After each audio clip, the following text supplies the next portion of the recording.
Hi everyone, Michael Balesta here. Last Tuesday, the Cleveland Indians were able to build off of their 5-4 win last Monday in Boston. In the top of the fourth inning against Nathan Eovaldi, Yan Gomes singled to center field to score Melky Cabrera. Greg Allen, the next batter, doubled to left, which got Jason Kipnis to the dish from second base. 2 innings later, the score became 3-0 as Cabrera drove the ball out of the park to right center. Michael Brantley then got a base hit to bring in Gomes. Though Brantley was tagged out at second following a successful challenge by the Red Sox, the runs still counted. Cleveland scratched another run in the seventh after Jose Ramirez drew a walk. He stole second for the 28th time this year. Following a Yandy Diaz groundout to advance Ramirez, Yonder Alonso's sacrifice fly to right was deep enough for the fifth run by the Indians. Boston would respond in the next half inning. Xander Bogaerts recorded an RBI double to plate Andrew Benintendi against Shane Bieber. Mitch Moreland's flyout to center allowed J.D. Martinez to score from third. Adam Cimber was able to get Cleveland out of the seventh, but not before Ian Kinsler's groundout enabled Bogaerts to get the third Red Sox run. Tyler Thornburg came in to pitch the top of the eighth, and Gomes was able to take him deep to left field, making it 6-3. From there, Andrew Miller got 2 strikeouts in the eighth, and Brad Hand punched out 2 more in the ninth for save number 29. Bieber improved to 7-2, while Eovaldi went to 5-5.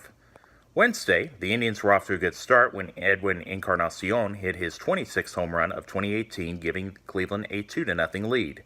Boston got one back in the bottom of the first thanks to Martinez's RBI single. Carlos Carrasco found the fourth inning to be too much to handle. First, Bogaerts tied the game via the long ball to left center field. Blake Swihart got an RBI single to left as Ian Kinsler scored the go-ahead run. Benintendi cleared the bases with his 35th double, forcing Cleveland to go to the bullpen. The Indians came right back in the fifth as Encarnacion had another homer in the same direction as the top of the first, this time off of Heath Hembree. The home run also drove in 2, cutting the deficit to 6-4. Unfortunately, the Tribe could get no closer. Moreland homered to right center field in the bottom of the sixth. Boston got their 9th run an inning later through the bat of Bogaerts.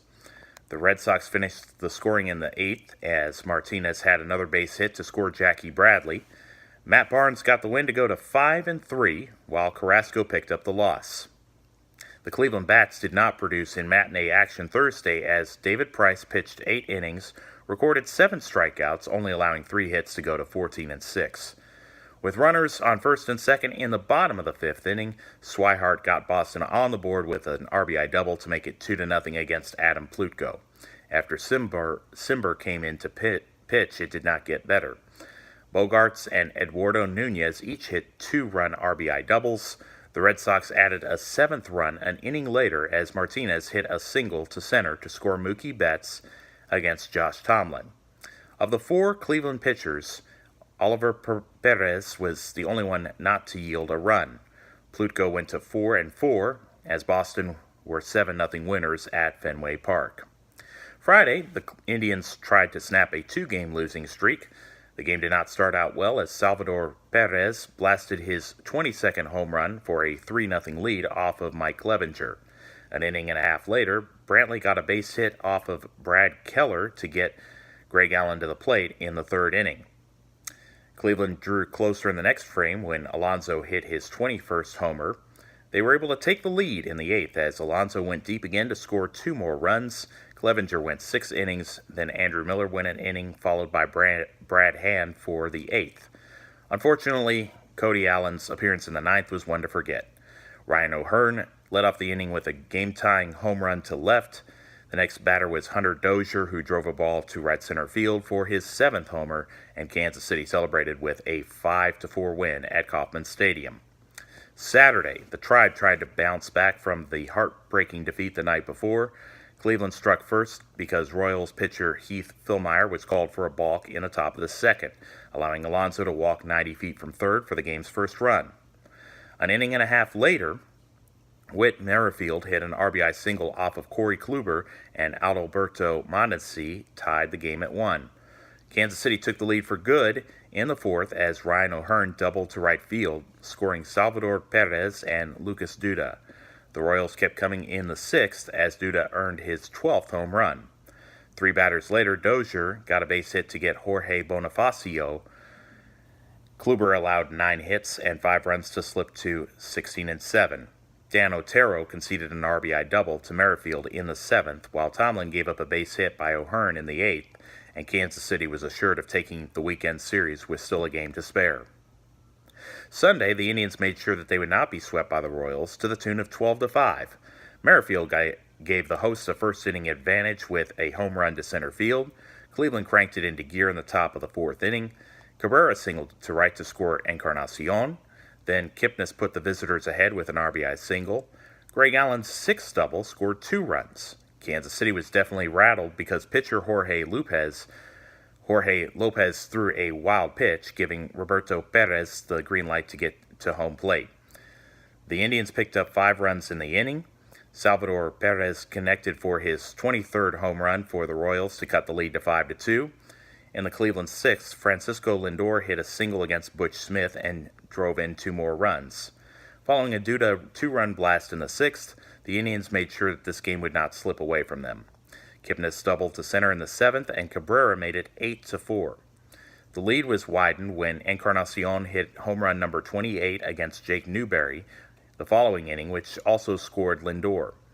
Duda kept hitting for Kansas City, this time off of Miller for a single, and the 5th run for the home team. The 9th inning was one that saw Kipnis hit a 2-run inside the park home run, and Cleveland was able to take out their frustration on the Royals after the results of Friday and Saturday. The Indians were off yesterday and will begin a 3-game series in Cleveland versus the Minnesota Twins tonight. 7-10 Kyle Gibson goes up against 15-7 Carlos Carrasco at 7:10 p.m. Eastern Time. On Wednesday, Cole Stewart and Adam Plutko are scheduled to be on the hill 24 hours later. Jake Odorizzi and Mike Clevenger pitch Thursday at 1:10. Cleveland will continue their 9-game homestand against the Rays over the weekend with games Friday and Saturday at 7:10. The finale Sunday is listed for 4:10. The Indians will get another chance against the Royals starting Monday just after 4 o'clock. The Indians are sitting at 74-56, and they are 13 games up on Minnesota, 21.5 up on Detroit, 22.5 on the Chicago White Sox, and 34.5 games ahead of Kansas City in the American League Central Division following Monday's games. In the other divisions in the AL, Boston sit at 90-42, leading the New York Yankees by 6.5 in the East. Meanwhile, Houston's lead on Oakland is 2.5, as the Astros are 81-50. The Yankees and Athletics still occupy the 2 wildcard spots. The Browns beat the Eagles 5-0 last Thursday at First Energy Stadium. It was fun watching the defense create takeaways and seeing them swarm to the football in pursuit of making the tackle. Cleveland picked up a first down on their first series as Tyrod Taylor completed an 11-yard pass to Jarvis Landry, but the drive stalled. During Philadelphia's first series, Denzel Ward got hurt. The news was tough to hear, especially when a rookie needs as many snaps as possible. Later in the drive, Jabril Peppers atoned for a penalty by stopping Zach Ertz from picking up a first down on a 4th and 5 play. The Browns took advantage of the short field after the turnover as Carlos Hyde scampered for a 33-yard gain. It would be followed by a 21-yard carry by Nick Chubb, with the third play being a David Njoku catch and run of 10 yards. It looked like a touchdown was inevitable. However, 4 passes by Taylor to either Landry or Damian Ratley were unsuccessful. One of those attempts was strange considering that 2 players were in the same spot and Taylor threw the ball so hard, but thankfully there was no interception on the play. Tyrod would dislocate his left hand on the 4th and goal play, which was incomplete, but ended up coming back into the game later. After the Cleveland turnover, the Eagles were pinned back inside their 5-yard line, and on the second play of the series, Myles Garrett was able to get his hand on Nick Foles in the end zone for a safety and a 2-0 first quarter lead. Peppers had a solid kickoff return of 21 yards to give the home team good field position. Baker Mayfield came in at quarterback for the third offensive series for the Browns. Chris Hubbard got hurt on the second play of the series, but would return. As for the drive, Rashard Higgins got a 21-yard reception, but the Eagles would get the ball back on downs. On the third play of Philadelphia's next series, Jannard Avery was able to sack and force Nick Foles to fumble, allowing Emmanuel Ogbah to give the Browns another short field to work with. Sadly, the offense went backwards, but it could have been worse because Fletcher Cox strip-sacked Mayfield, but Hubbard came up with the ball, which eventually led to a 54-yard field goal by Zane Gonzalez early in the second quarter. Taylor would replace Mayfield to take snaps for the rest of the half until the first series of the third quarter. The Eagles committed turnovers on their final 3 possessions of the first half. Brian Buddy Calhoun intercepted Foles. Then Terrence Mitchell forced a Matt Jones fumble, paving the way for a recovery by Larry Okunjobi. Jamie Collins rounded out the sequence of Cleveland takeaways in the first 30 minutes with an interception of the Super Bowl 52 MVP. On the 10th possession of the game for the Browns, there was good and bad for the offense. Following 5 straight possessions of punts between the sides, C.J. Board had a 19-yard catch to start the fourth quarter for Cleveland. After a 5-yard gain by Chubb, Mayfield was sacked by Steven Means. Then the rookie tried to hit Derek Willis, only to be picked off by Avonte Maddox, as Cleveland was already in the red zone hoping for more points. Philadelphia did not capitalize, as Josh Elliott was wide left from 33 yards on a field goal attempt. The rare 5-0 scoreline was clinched after Jeremiah McKinnon tackled Matt Jones on 4th down on the last play of the game. The Browns are 2-1 during exhibition play, and the final preseason game takes place in Detroit this Thursday at 7 p.m. Eastern Time. It will be broadcast nationally, so please check your local listings to see if Cleveland can get in the end zone and build confidence for the regular season opener. The North Texas Browns backers return to Fox and Hound in Dallas 1 week from this upcoming Sunday.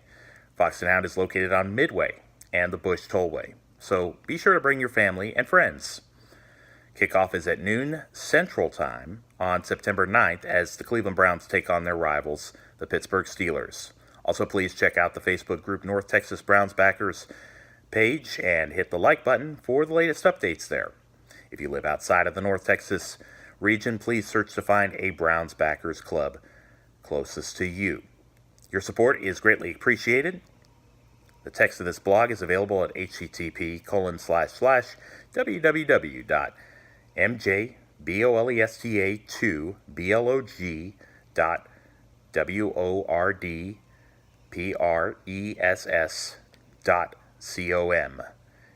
http://www.mjbolesta2blog.wordpress.com.